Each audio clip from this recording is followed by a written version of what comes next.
Bonjour et bienvenue sur notre chaîne. Avez-vous déjà eu l'impression de n'être qu'une ombre dans votre propre maison? Une présence familière dont on ne remarque l'absence que lorsque le dîner n'est pas servi. Aujourd'hui, je veux vous raconter l'histoire de Marie, une femme qui a consacré sa vie au sien pour finalement être traitée comme un meuble que l'on dépoussière par habitude. Mais cette histoire est aussi celle d'une lumière qui renaît nous rappelant que notre valeur ne dépend jamais du regard des autres. D'où nous écoutez-vous en ce moment? Peut être d'un petit appartement parisien comme celui de Marie ou d'une maison de campagne baignée de soleil. Laissez-nous un commentaire pour nous dire votre âge et le lieu qui vous accueille. Avez-vous déjà crié à l'aide pour voir les personnes que vous avez élevées vous tourner le dos? C'était mon histoire. Je n'ai pas seulement été ignorée, j'ai été moquée, réduite au silence et traitée comme si je n'existais pas. Mais laissez-moi vous dire, j'avais plus d'importance qu'ils ne le pensaient. Et ils l'ont découvert à leurs dépens. Je m'appelle Marie Dubois, j'ai 72 ans. J'ai mené ce que la plupart des gens appelleraient une vie modeste, mais bonne. J'ai grandi dans une famille simple, appris la valeur de chaque euro et j'ai construit ma vie aux côtés de mon défunt mari Jean-Pierre. Il est parti il y a 8 ans et depuis j'essaie de m'accrocher aux leçons qu'il m'a laissées. Marie, disait-il, garde toujours ton indépendance, peu importe ton âge. Ne laisse personne te la prendre. Je ne réalisais pas à quel point ces mots me reviendraient. Après la mort de Jean-Pierre, mon monde est devenu plus petit. Mes enfants avaient leur propre famille, leurs propres emplois, leurs propres soucis. Je ne m'attendais pas à être au centre de leur vie, mais j'attendais au moins leur respect. Ce que j'ai reçu à la place, c'est de la négligence suivie de quelque chose de bien pire. Je vis d'une petite retraite et de quelques économies et j'ai toujours été prudente. Ma carte bancaire était réservée aux urgences ou à un plaisir occasionnel. Un bon dîner au restaurant, un cadeau d'anniversaire pour un petit enfant, rien d'extravagant.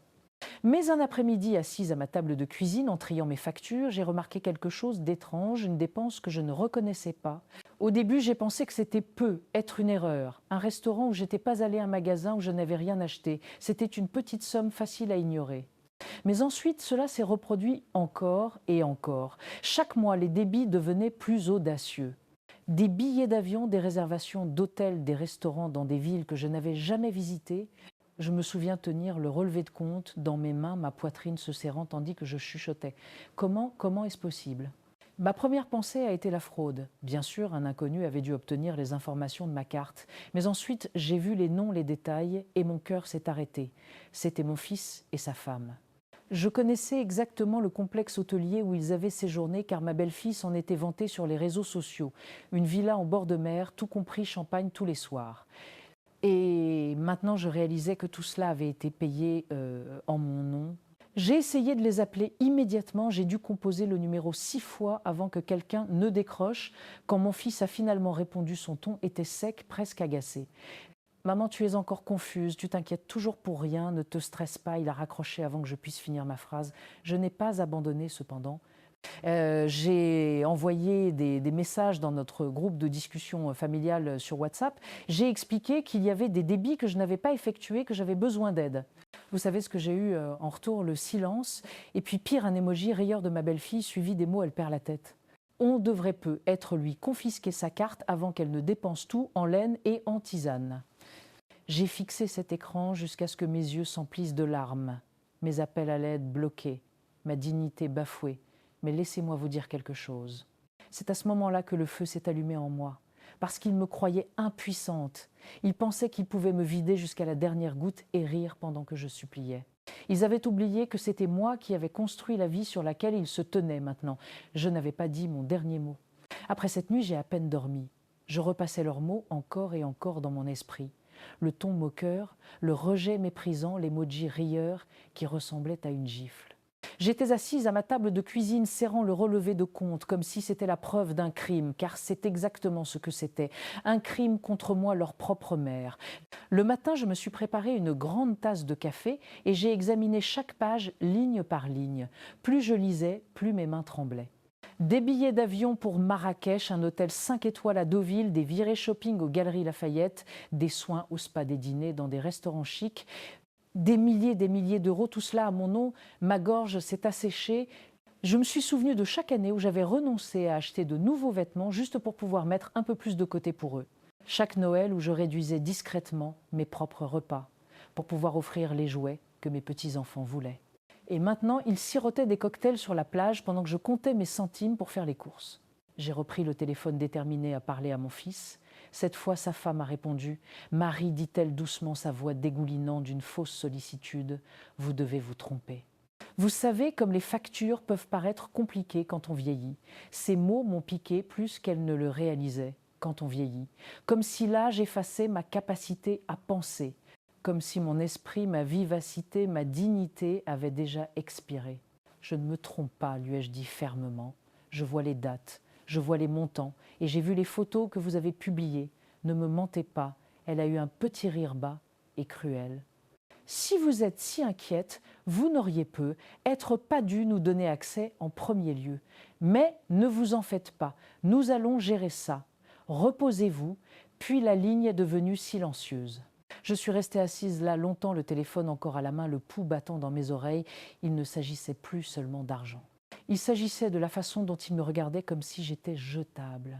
Comme si mon rôle dans leur vie avait été réduit à rien de plus qu'un distributeur automatique dans lequel ils pouvaient puiser quand bon leur semblait. Ce soir-là, j'ai réessayé, mais cette fois, j'ai contacté ma fille. Peut-être qu'elle comprendrait, peut-être qu'elle interviendrait. Je lui ai ouvert mon cœur au téléphone, lui expliquant ce qui se passait. Il y eut un silence à l'autre bout du fil, puis un soupir. « Maman, s'il te plaît, ne m'entraîne pas là-dedans. Tu sais comme tu peux être dramatique. » Et ce fut tout. C'est tout ce qu'elle a dit avant de raccrocher. Mon cœur s'est brisé d'une manière que je ne peux décrire. La trahison ne vient pas toujours avec un grand fracas. Parfois, elle est silencieuse comme une porte qui se ferme au nez par les personnes que vous aimez le plus.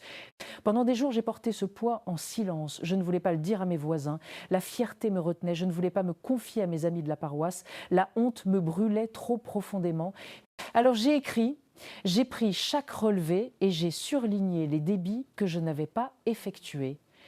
J'ai commencé un carnet notant les dates, les montants, les lieux et les faisant correspondre avec les publications que ma belle-fille affichait en ligne. Je constituais mon dossier discrètement, même si une partie de moi espérait encore ne pas en arriver là. Mais un soir, alors que j'étais assis sur le canapé avec le léger bourdonnement de la télévision en fond sonore, je me suis souvenu à nouveau des mots de Jean-Pierre Garde, « Toujours ton indépendance ». Et j'ai réalisé que l'indépendance ne consistait pas seulement à vivre seul ou à payer ses propres factures, il s'agissait de ne laisser personne vous réduire au silence. Le lendemain, je suis allée à la banque. Je me souviens du poids des portes vitrées quand je les ai poussées, du sourire poli de la jeune employée quand je me suis assise à son bureau. Ma voix tremblait en expliquant, mais je me suis fait comprendre. Je veux que ce compte soit bloqué maintenant. Elle a hésité, me demandant si j'étais sûre. J'ai hoché la tête, la mâchoire serrée. Pour la première fois depuis des semaines, j'avais l'impression de respirer à nouveau. J'avais fait le premier pas et je savais que ce n'était que le début. Le silence après avoir bloqué le compte n'a pas duré longtemps. 2 jours plus tard, mon téléphone a commencé à sonner sans arrêt. Au début, j'ai pensé que c'était être la banque qui confirmait le blocage. Mais quand j'ai vu le nom clignoter sur l'écran, mon estomac s'est noué. C'était mon fils. J'ai hésité puis j'ai répondu « Maman, qu'est-ce que tu as fait, bon sang ?» Sa voix n'était pas calme, pas inquiète. Elle était furieuse. Je pouvais entendre le brouhaha d'un aéroport en arrière-plan des annonces résonnant. « As-tu la moindre idée de ce que tu as fait ? Nos vacances sont gâchées. L'hôtel ne nous a pas laissé nous enregistrer. » Sais-tu à quel point c'est humiliant ? Je suis restée silencieuse un instant, stupéfaite. Pas un seul mot sur le vol, pas une once de remords, juste de la rage que leur plaisir ait été interrompu. J'ai bloqué mon compte, dis-je, d'un ton égal, ma voix plus stable que je ne le pensais, parce que vous l'avez utilisé sans ma permission. Ça s'appelle du vol. Il y eut un rire sec à l'autre bout du fil. Du vol, nous sommes tes enfants. C'est l'argent de la famille. Ce qui est à toi est à nous. Tu nous as élevés, n'est-ce pas ? N'est-ce pas ce que font les parents aider leurs enfants ? Quelque chose en moi a craqué à ces mots. Toute ma vie, j'avais donné, j'avais aidé. Je les avais portés à travers les tempêtes, nourris quand le garde-manger était vide, vêtus quand l'argent manquait, travaillés de longues heures pendant que Jean-Pierre luttait avec sa santé. Et maintenant, ils pensaient que mes sacrifices leur donnaient un droit permanent de prendre. Avant que je puisse répondre, la voix de ma belle-fille a coupé. Elle a dû lui arracher le téléphone. « Tu es égoïste, Marie. Égoïste. Nous avions besoin de ce voyage. Nous le méritions. Et il a fallu que tu gâches tout parce que tu es amère et seule. » Pas étonnant que personne ne veuille être près de toi. Ces mots étaient plus acérés que des couteaux. Je suis restée figée, le téléphone collé à mon oreille, écoutant le venin couler de ses lèvres. Et puis, clic, ils ont raccroché. Cette nuit-là, j'ai pleuré plus fort que je ne l'avais fait depuis des années. Pas à cause de l'argent, bien que des milliers d'euros aient disparu. pas même à cause des insultes, mais parce que j'ai réalisé la vérité. Mes enfants ne me voyaient plus comme leur mère. Ils me voyaient comme un obstacle, un inconvénient, un portefeuille qu'ils pouvaient ouvrir et fermer à volonté. Mais le chagrin s'est transformé en détermination. Le lendemain matin, j'ai étalé chaque document sur ma table de cuisine, des pages et des pages de relevés bancaires avec du surligneur jaune marquant les débits. J'ai scotché des impressions de leurs photos de vacances à côté des transactions correspondantes. J'ai dessiné des flèches prix des notes, j'ai même agrafé des reçus de mes propres dépenses pour montrer la différence. En regardant tout ça, la preuve était indéniable, ce n'était pas de la paranoïa. Ce n'était pas de la confusion, c'était du vol pur et simple. J'ai pensé à les appeler à nouveau, mais à quoi bon? Ils m'avaient déjà montré qui ils étaient. Alors à la place, j'ai appelé quelqu'un d'autre, la police. Quand l'agent au téléphone m'a demandé d'expliquer, je m'attendais à être éconduite. Je pensais qu'il me dirait que c'était une affaire de famille, quelque chose de privé. Mais alors que je leur exposais les détails, la voix de l'agent a changé, ferme, sérieuse. « Madame, ce que vous décrivez est un abus de faiblesse sur personne vulnérable et c'est un crime. Si vous avez les relevés et les registres, apportez-les au commissariat. » Abus de faiblesse, j'ai répété les mots dans mon esprit comme s'ils étaient étrangers. Abus. Je n'avais jamais voulu penser à mes enfants de cette façon. Mais maintenant, il n'y avait plus d'échappatoire. C'est ce que c'était. J'ai raccroché le téléphone et j'ai regardé ma cuisine. Le bourdonnement silencieux du réfrigérateur, l'horloge qui tic-taquait sur le mur. J'ai réalisé que j'étais à la croisée des chemins. Je pouvais reculer, les laisser m'intimider pour que je me taise, les laisser continuer à me saigner à blanc, ou je pouvais me battre même si cela signifiait déchirer la famille. Et au fond de moi, je connaissais déjà ma réponse. Quand j'ai fermé la fermeture éclair de mon dossier ce soir-là, j'ai murmuré dans la pièce vide. Je ne vous laisserai pas gagner, pas cette fois. Le feu en moi brûlait plus fort que leur rire, plus fort que leur cruauté. Ils pensaient m'avoir brisé. Ils ne m'avaient même pas encore vu me relever. Le lendemain matin, je me suis réveillée avec une clarté que je n'avais pas ressentie depuis des années. La peur était toujours là, lourde dans ma poitrine, mais elle ne menait plus la danse. C'était la détermination, j'ai tout rassemblé. Le dossier épais de relevés, mon carnet rempli de dates et de notes, même quelques captures d'écran de leurs visages souriants, sirotant du vin sur des plages que je n'avais jamais vues. Je me suis habillée avec soin, choisissant mon gilet bleu marine, celui que Jean-Pierre disait toujours me donner l'air forte, imposante, avait-il l'habitude de plaisanter. J'avais besoin de cette force maintenant.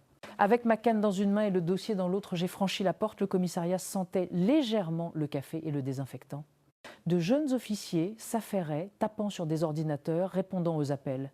Pendant un instant, je me suis sentie petite, une vieille femme fatiguée, avec des papiers serrés contre sa poitrine.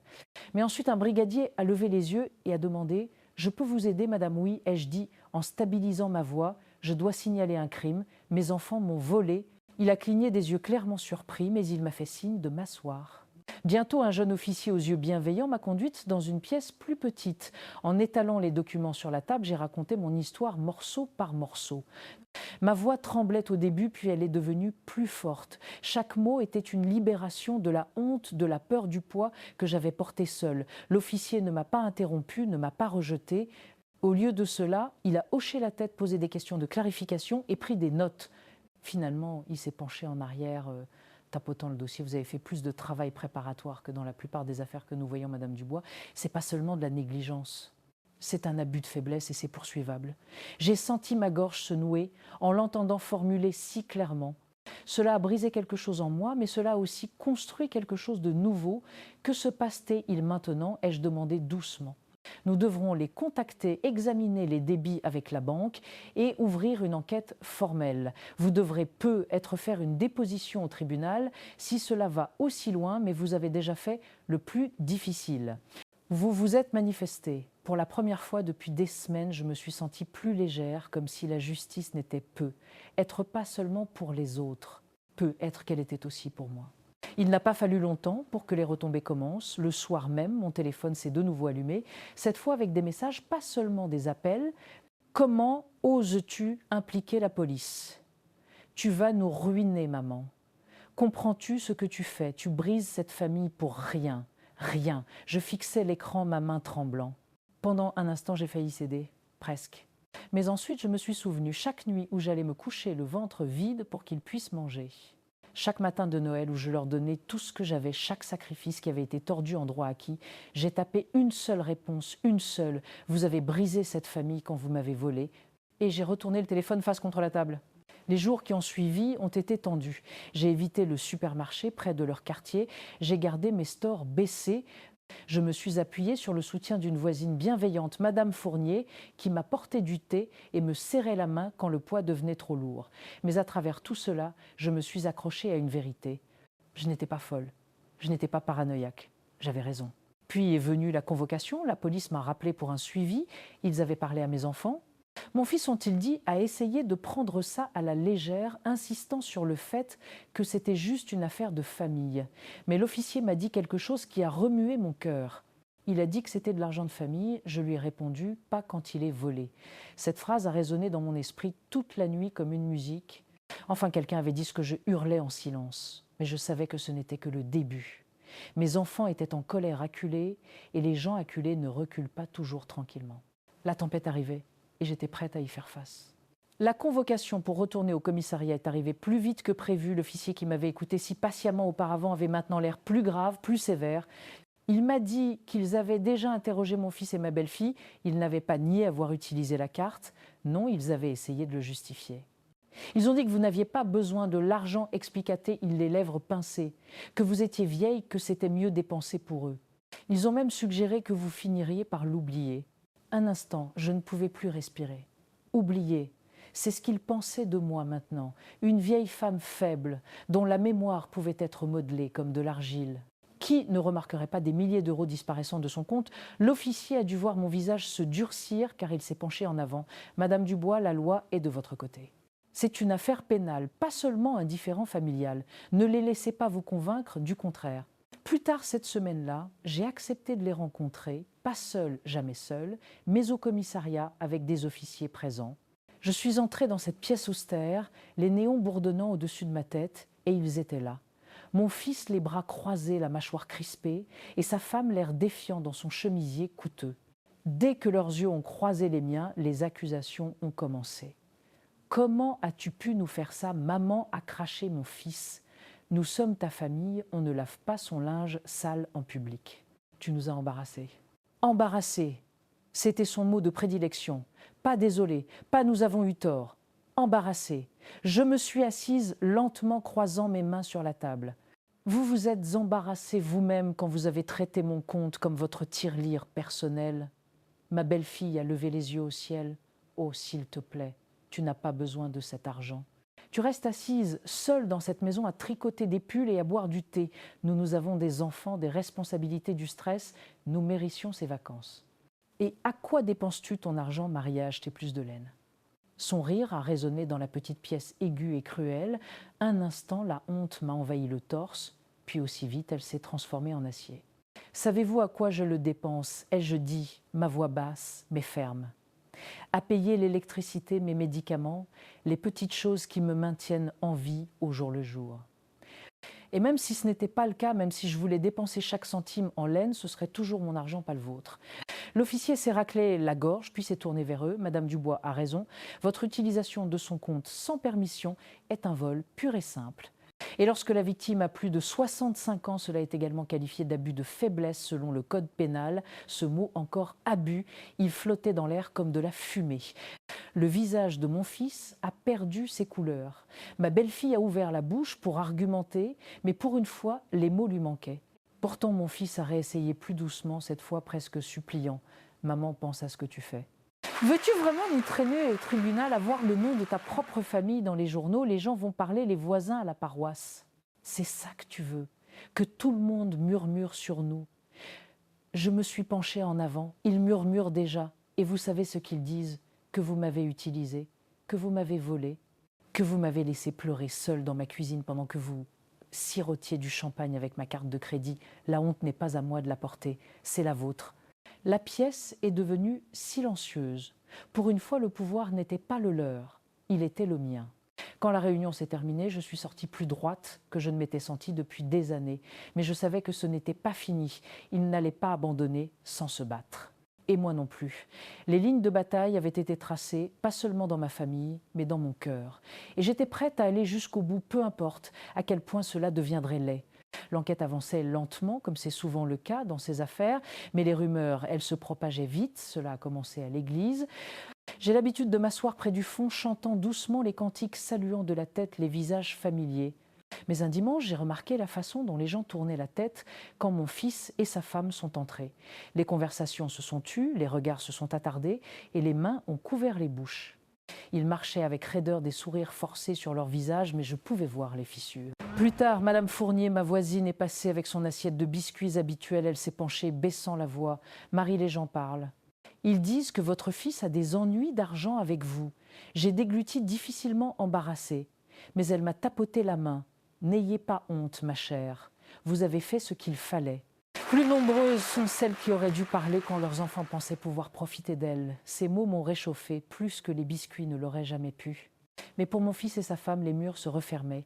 Ils appelaient constamment, alternant entre la fureur et le désespoir. « Tu nous ruines », a crié mon fils un soir. « Les voisins pensent que nous sommes des criminels. Mon patron m'a pris à part au travail. Comprends-tu ce que cela me fait ? J'ai failli rire de l'absurdité de la chose, ce que cela lui faisait à lui, comme si ce n'était pas moi qui avais été vidé, rejeté, moqué. » Sa femme a essayé une autre approche, Marie, dit-elle, d'un ton mielleux. « Nous sommes une famille. Les familles pardonnent. » Vous ne voulez pas finir toute seule dans cette maison, n'est-ce pas? J'ai laissé le silence peser lourdement avant de répondre. Je préfère être seule dans ma maison qu'utilisée dans la vôtre. Mais ce qui m'a le plus secouée, ce n'était pas leur colère. C'était un léger coup à ma porte, tard un soir. Quand j'ai ouvert, ma petite fille Chloé était là, 16 ans, avec les yeux de sa mère, mais une expression plus douce. Elle avait l'air nerveuse, se balançant d'un pied sur l'autre. Mamie chuchota thé. Elle, je peux entrer. Je lui ai préparé un thé, comme je le fais toujours, et j'ai attendu. Finalement, elle a parlé. Je savais pour la carte. J'ai vu maman et papa réserver les voyages. Je n'ai rien dit parce que j'avais peur. Ils disaient que c'était normal, que tu ne le remarquerais jamais. Mais quand tu l'as bloqué et que la police a appelé, je ne pouvais plus me taire. Ses yeux se sont remplis de larmes. Je suis désolée, mamie. J'aurais dû te le dire plus tôt. J'ai tendu la main sur la table et j'ai serré la sienne. Mon cœur s'est brisé pour elle, prise entre la loyauté envers ses parents et la vérité qu'elle savait être mauvaise. « Tu es là maintenant », ai-je dit doucement. Cela demande du courage. Plus de courage que la plupart des adultes que je connais. Elle a hoché la tête, puis a sorti quelque chose de son sac à dos. Des captures d'écran imprimées, des messages entre ses parents riant de la facilité avec laquelle ils utilisaient ma carte, se moquant de moi pour ne pas l'avoir remarqué plus tôt. « Peut-être que ça aidera », chuchota-t-elle. Mes mains tremblaient en les prenant. Les mots sur ces pages n'étaient pas seulement accablants, ils étaient cruels. Il plaisantait sur le fait que j'aurais probablement tout oublié le lendemain matin, qu'il continuerait à saigner la vieille jusqu'à ce que la banque lui coupe les vivres. Le voir écrit noir sur blanc était comme un coup de couteau dans la poitrine, mais c'était aussi la dernière pièce dont j'avais besoin. Le lendemain matin, j'ai ajouté ces captures d'écran à mon dossier et j'ai appelé l'officier. Son ton est devenu plus vif quand il a réalisé ce que Chloé avait apporté. Cela renforce le dossier, Madame Dubois, merci. Cela clarifie leur intention. L'intention, c'était le mot qui changeait tout. Ce n'était pas une erreur, ce n'était pas de la confusion, c'était délibéré. Et autant cela me brisait d'admettre que mes enfants ne m'avaient pas seulement abandonné, ils avaient comploté contre moi. À partir de ce moment, le vent a tourné. Les rumeurs en ville se sont faites plus fortes. Leurs amis se sont éloignés. J'ai appris plus tard que le patron de mon fils l'avait mis à pied en attendant l'enquête. Et pendant tout ce temps, je suis restée silencieuse dans ma maison, les mains croisées sur ma tasse de thé, attendant que la justice fasse ce que la famille n'avait pas voulu faire. Le jour de l'audience semblait surréaliste. J'étais assise dans le hall du tribunal, mon dossier de preuves posé sur mes genoux comme une encre. Autour de moi, des familles compulsaient des papiers, chuchotaient à des avocats ou s'agitaient nerveusement. Quand mon nom a été appelé, je me suis levée lentement, m'appuyant sur ma canne, et je suis entrée dans cette salle avec chaque once de dignité qu'il me restait. De l'autre côté de l'allée se trouvaient mon fils et sa femme. Ils n'avaient plus l'air si impeccables maintenant. Leurs vêtements étaient soignés, oui, mais leur visage était tendu, tiré. Mon fils évitait mon regard. Ma belle-fille, cependant, me fusillait du regard, comme si j'étais la méchante de son histoire. Le juge a écouté patiemment pendant que l'officier présentait les preuves, les relevés, les débits, surlignés, les captures d'écran que Chloé m'avait données. Chaque page semblait rouvrir une blessure, mais j'ai gardé la tête haute. Quand ce fut mon tour de parler, j'ai pris une profonde inspiration et je me suis levée. Ma voix n'était pas forte, mais elle était stable. Je ne suis pas ici par dépit, ai-je dit, les yeux fixés sur le juge. Je suis ici parce que j'ai tout donné à mes enfants, mon temps, mon argent, mon amour. Et en retour, ils m'ont traité comme si je n'étais rien de plus qu'une carte de crédit avec un pouls. Il ne s'agit pas seulement d'euros, il s'agit de dignité et je refuse d'être effacé dans ma propre famille. » L'expression du juge n'a pas changé, mais j'ai vu une lueur dans ses yeux. Du respect peut être, quand on a demandé à mon fils de répondre, il a marmonné quelque chose sur les affaires de famille et les malentendus. Ma belle-fille a essayé de me dépeindre comme confuse, incapable, mais le juge l'a coupée sèchement. Les preuves sont claires. C'était une utilisation intentionnelle de fonds. L'âge de Madame Dubois en fait une infraction aggravée. Ce tribunal ne tolère pas l'abus de faiblesse. Le marteau a frappé. Juste comme ça, c'était fini. Des sanctions ont été ordonnées, le remboursement exigé et la tâche d'un casier judiciaire marqué contre eux. Ils ne pourraient plus balayer cela d'un revers de main comme un malentendu. Les rumeurs en ville seraient désormais des vérités gravées dans un dossier officiel. Je suis sortie de ce palais de justice la tête haute, non pas victorieuse dans le sens du triomphe, mais dans celui de la survie. Je m'étais défendue. J'avais utilisé la voix qu'ils avaient essayé de faire taire et j'avais été entendue. Ce soir-là, je me suis assise dans ma cuisine, une tasse de tilleul réchauffant mes mains. La maison était silencieuse, mais ce n'était plus le silence lourd de la trahison. C'était la paix.